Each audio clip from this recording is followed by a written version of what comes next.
Okay, so good day everyone. This is the continuation of our topic to be discussed with regards to small animal abdominal and metabolic disorder. So in this presentation, I am going to discuss to you some of the example cases that is usually found in the dogs and cats that is usually presented in the clinical practice. Okay, so let us going to start with this first disease. Okay, wait lang.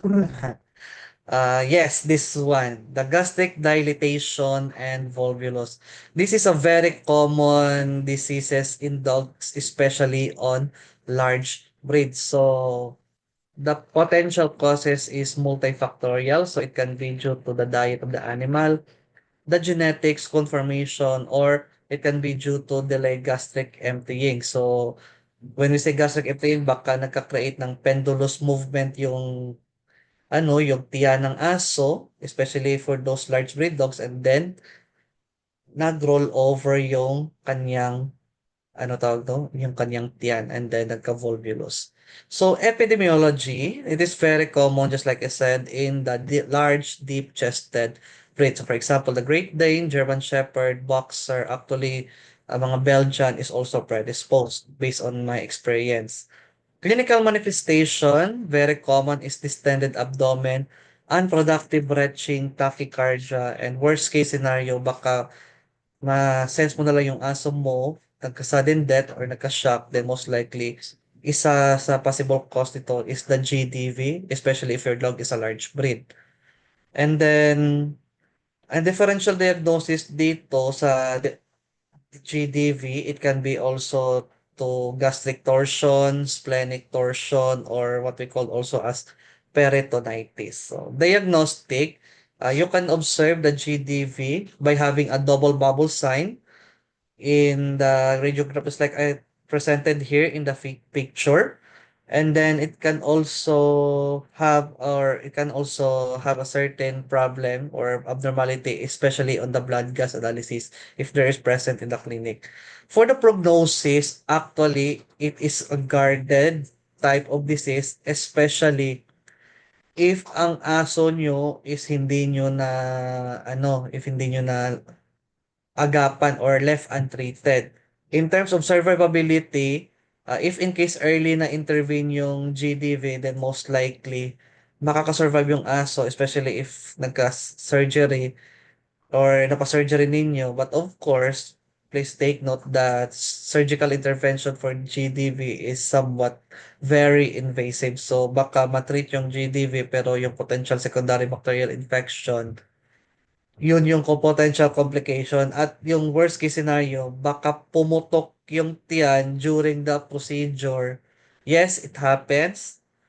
And yun yung potential threat doon during the surgery of the GDV in dog. So, treatment, decompression. If actually, pwede ka mag-initial decompression by pinching a syringe needle on the area wherein medyo palpable yung tiyan.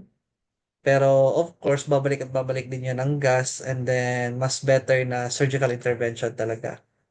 Fluid therapy, of course, because there is an electrolyte abnormalities that might happen during the process, and then surgical gastropexy. Gastropexy is one of the main procedure usually done in dogs primarily to treat GDV. And then prevention, feeding management, prophylactic gastropexy in at-risk breeds. So there are times na parang kahit wala pang GDV, pinapatreat na nila or pinapagastropexy na nila yung kanilang mga large breed dogs para na hindi na ma-predispose to other or for this type of disease. Why feeding management? It's because of course, there are some cases na it will create, let's say, heavy pendulous na stomach and then may potential na iikot yung tiyan, just like I said kanina. Next is the intussusception. Actually, ang other term nito is what we called as telescoping. So, it is a telescoping of one segment of the intestine into another, often secondary to infection, foreign bodies, or tumors. And sometimes gani, or usually, parang nagiging adverse effect siya ng treatment during parvo. or amoebiasis. Later, i-discuss ko bakit. It's because this disease, intussusception, is very common in puppies and kittens, especially in breeds like Dachshund and Greyhounds, of course, for the side of the dogs. And then, aside from this etiology, sometimes it can also be due to cases of parvovirus, wherein, of course, the dogs are being treated with antiemetics, for example, metoclopramide. And then one of the adverse effect of metoclopramide, since it is a prokinetic drug, it promotes gastric motility in order to prevent gastrointestinal motility, I mean, in order to prevent vomiting. And then to the point na mag-hypermotility yung intestine and it will result to telescoping or intussusception. So clinical manifestation is vomiting, abdominal pain, diarrhea, lethargy, palpable abdominal mass. Tapos yung potential differential diagnosis, baka foreign bodies, neoplasia, GI parasite, or pancreatitis. But sometimes itong foreign bodies and neoplasia, as you can see in the slide, are somewhat associated din na magka-intussusception yung isang aso or isang animal. And then diagnostic is abdominal ultrasound and radiographs. Contrast studies and blood work can also be used. And in this picture, actually above here, this is an ultrasound of the intestine of dog showing somewhat a target shape na intestinal lining. Actually, this is the clinical manifestation or clinical presentation of dogs with intussusception. Just you can observe the ano here, this one. Wait lang ha, para ma-highlight this one. Ito. And then, of course, on the radiograph, you can observe gas accumulation. Of course, it is a feature of intussusception and especially kung localized lang na area. And then prognosis, it is good if treated early, but of course, this depends on severity and complication. Especially na puppy yung usually predisposed, baka intussusception yung puppy, may tendency na that dog might die due to the effects first rather than the treatment itself. And then treatment, surgical reduction, possible bowel resection, and supportive care.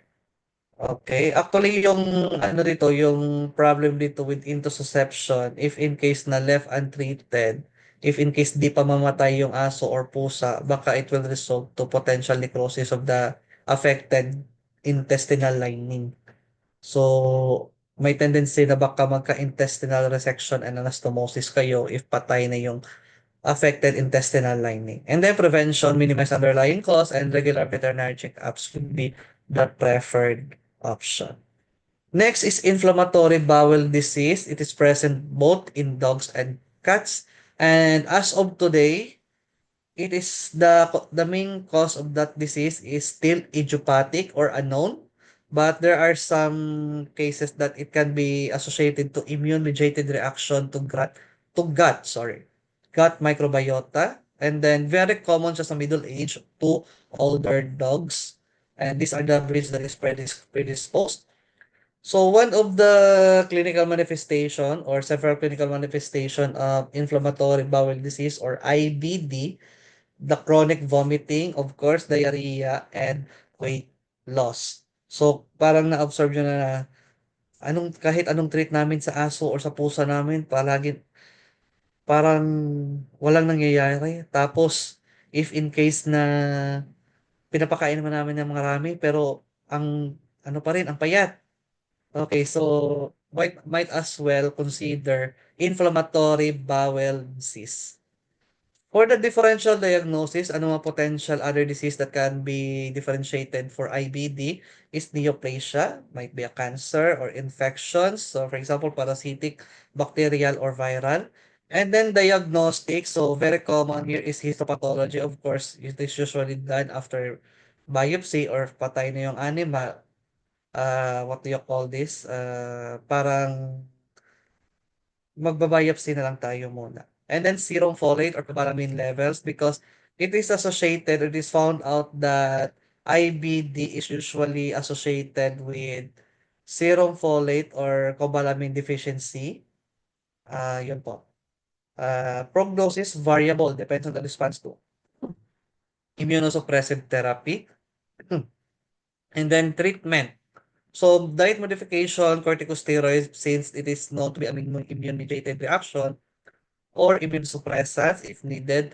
In terms of diet modification, actually there are some products na uh, I would I would hesitate to mention. Basta there are some products na talaga, especially mga dog food or mga modified prescription diets na intended for dogs and cats diagnosed with inflammatory bowel disease. So for prevention, regular gut health monitoring and dietary regulation. Of course, prevention is still better than cure. Next is colitis. It is very common also in dogs and cats. So main complaint actually nito is yung, "Dok, yung aso ko nagtatae, pero solid naman yung tae, pero may kasamang dugo at parang mucus." So, this is actually a representation of what we called as colitis. So, the cause of this disease or the etiology is due to stress, dietary indiscretion, and infections such as Giardia. Very common ito actually sa Giardia, and sometimes Clostridium, especially if merong tinatawag natin Clostridium-induced enterotoxemia, and it can also be immune-mediated type, especially possibly associated with IBD.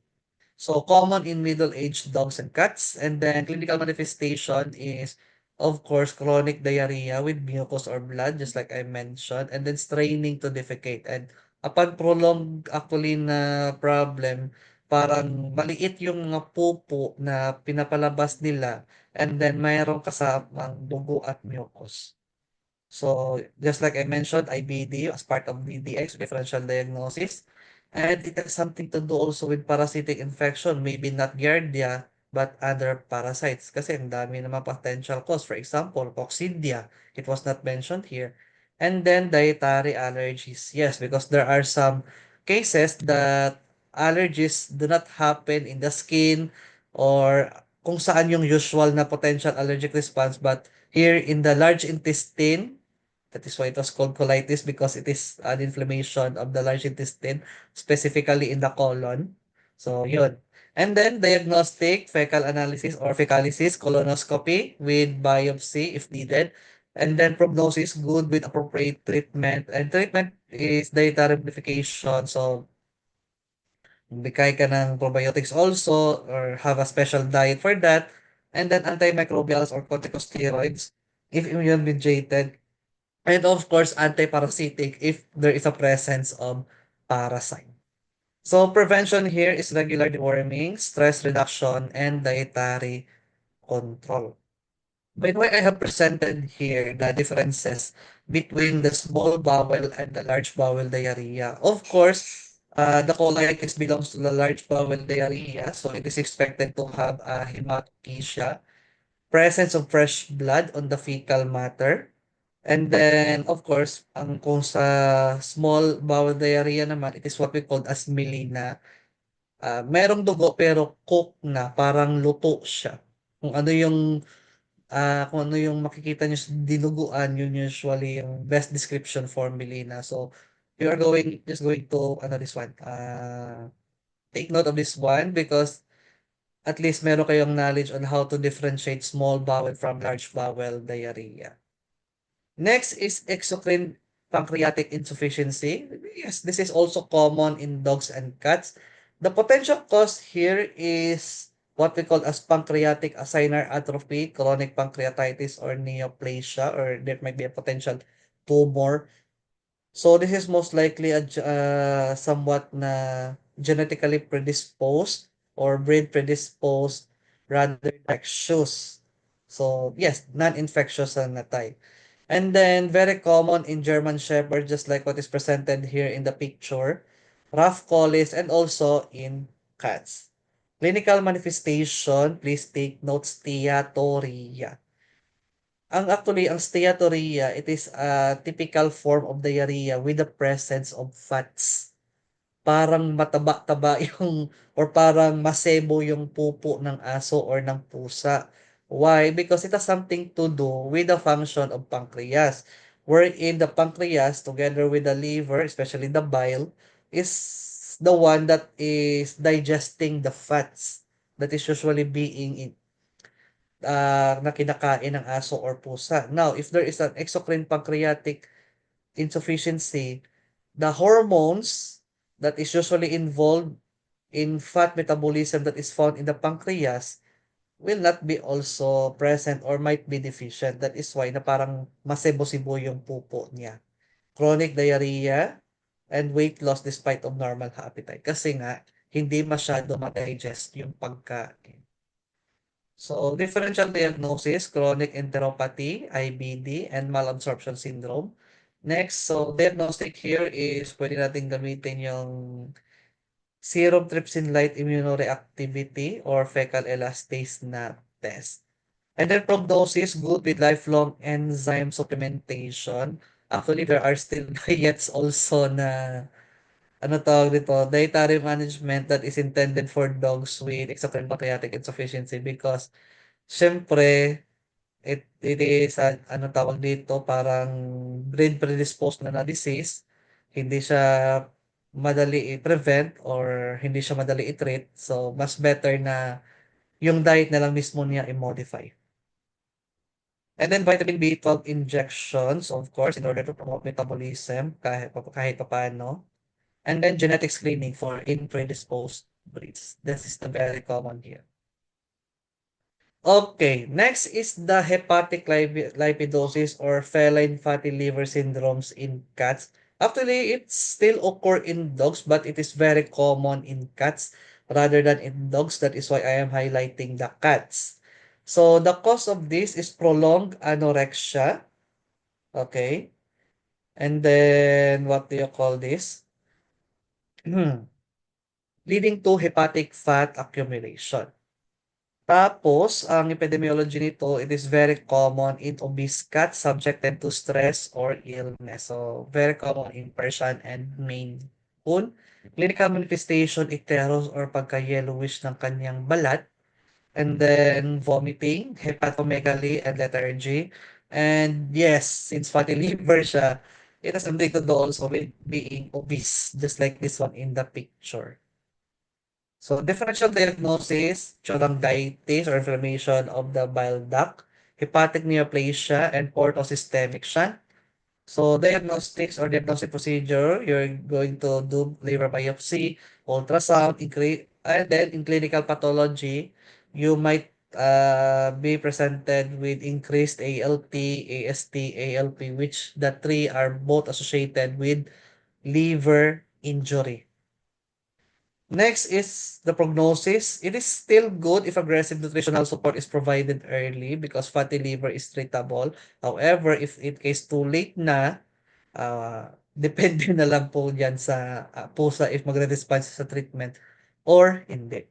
So, more likely is nutritional support in treatment, SAMe. So, meaning ng SAMe is S-adenosine methionine and then antioxidants. And of course, prevention, weight management, and stress reduction. Please make sure na i-promote yung exercise sa pusa nyo. Okay. Next is diabetes mellitus. So, the diabetes insipidus is still existing in dogs but it is more of an assignment na pero focus muna tayo sa diabetes mellitus. So, the cause of this diabetes mellitus is insulin deficiency. So, it can be type 1. Actually, sa type 1 diabetes mellitus has something to do with the genetic predisposition. It is usually occurring in young animals and once ma-detect siya as type 1, parang less likely na na-treatable kasi ano na it has something to do with the pancreas na naging atrophied or hindi na masyadong nagpo-function yung pancreas. That is why it is deficient for insulin. Next is insulin resistant. It has something to do with the diet itself na parang grabe yung pagkain ng high sugary foods. Not only in humans but in dogs and cats. That is why the potential maka-insulin resistance. Epidemiology, common in middle-aged to older cats. Of course, type 2 and sa dogs, usually type 1. Clinical manifestation, so PUPD or we all know as polyuria, polydipsia. weight loss, cataracts in dogs, and neuropathy in cats. So this actually picture here represents the six main clinical signs that is usually associated with diabetes mellitus in dogs and cats. So, potential differential diagnosis, pwede ka rin magka-hyperadenocorticism, renal disease, hepatic disease. So, depende. And then diagnostics, blood glucose, of course, there is a markedly increase in the blood glucose, fructosamine, and in the urinalysis, you might as well, ano tawag dito, since there is a presence of PD, polyuria, or polydipsia, so there it has something, an abnormality also that can be observed in the urinalysis. Or maybe yung glucose level is parang ang dami na. Please take note on the normal urinary physiology. The glucose is usually being reabsorbed by the proximal convoluted tubule. So, once there is a presence of glucose in the body, dalawa lang yung potential cause. Either napakarami na talagang glucose na naging saturated na yung transport mechanism ng PCT or destroyed na yung kidney. So, yun yung tatandaan natin sa urinalysis in association with diabetes mellitus. Next is the prognosis. So, it is good with insulin therapy. That is why insulin is also vital in diabetes in dogs. And then treatment, just like I said, low carbohydrate diet also in cats and high fiber diet in dogs. So, prevention, weight management, and regular monitoring. Okay. Next is hyperthyroidism. I am going to highlight this one for cats, pero take note ha, I'm not saying na hyperthyroidism does not also occur in dogs, but usually, anong tawag dito? Common lang siya sa pusa. So, etiology is the final, there might be a functional thyroid adenoma or adenocarcinoma. Of course, if there is a neoplastic tumor or if there's a neoplasm in the thyroid gland, there might be a tendency the overproduction of the T3 and T4, which is the non-thyroid hormone that is circulating in the body of the cats.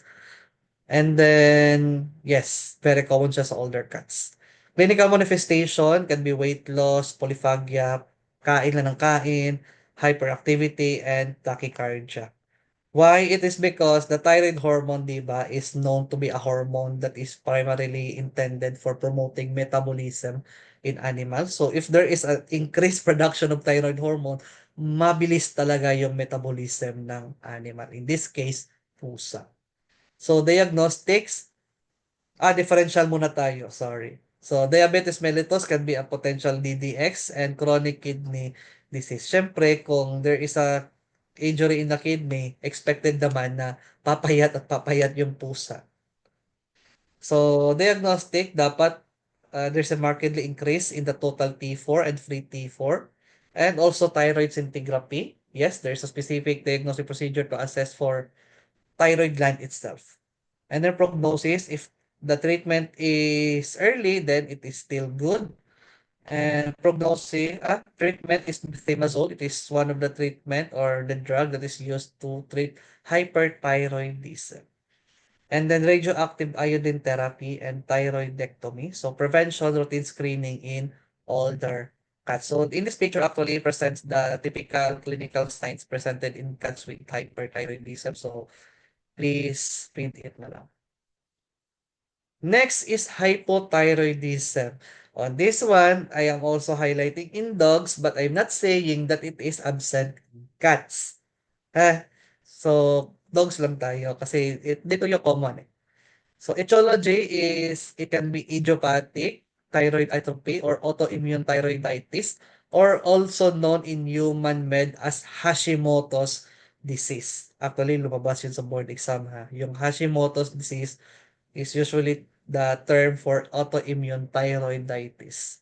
Epidemiology, it is very common in middle age to older dogs. So, number one here is the golden retrievers and then the Dobermans. So, clinical manifestation, lethargy, weight gain, alopecia, and bradycardia. Of course, the opposite of hyperthyroidism. Kaya syempre, kung there is a decreased production of thyroid gland, the metabolism is being slowed down to the point na tataba na lang yung aso. So, isang potential manifestation yun. Just like I said, di ba, kung spayed yung animal, expected na tataba yung animal. What if hindi spayed yung aso nyo, tapos tumaba ng tumaba? Baka there is something to do with the hypothyroidism. So, better consider it as part of the differential diagnosis. So, Cushing's disease, obesity, dermatological disorders can be also associated with hypothyroidism or part of the differential diagnosis. And then diagnostics, so same pa rin, total T4 if decreased ba, free T4 and TSH level if increased, decreased ba. And then prognosis, sorry, it is good with lifelong therapy and treatment is levothyroxine. So take note ha, for hypothyroidism, it is levothyroxine. Pero kung hyperthyroidism, metamazole. Tandaan nyo, baka magka-interchange yung answer nyo. And prevention, there is no preventive procedure, but early diagnosis na lang. So pag mataba yung aso nyo, baka hypothyroidism na yan. Next one is the hypoadenocorticism or also known as the Addison's disease. Okay, so this is actually an immune-mediated adrenal atrophy na ginagawa nila, pinapa-atrophy nila yung mga adrenal gland. And then it is very common to young and middle-aged female dogs. So it has something to do with sex and age predisposition. Clinical manifestation, lethargy, vomiting, hypovolemic shock, and hyperkalemia are the usual manifestations sa aso na or any animals that is presented with hypoadenocorticism. So differential diagnosis, yes, renal failure, gastrointestinal disease, or it can be also due to sepsis. So diagnosis na lang ng hypoadenocorticism is ACTH stimulation test if there is a decreased cortisol level or ACTH level.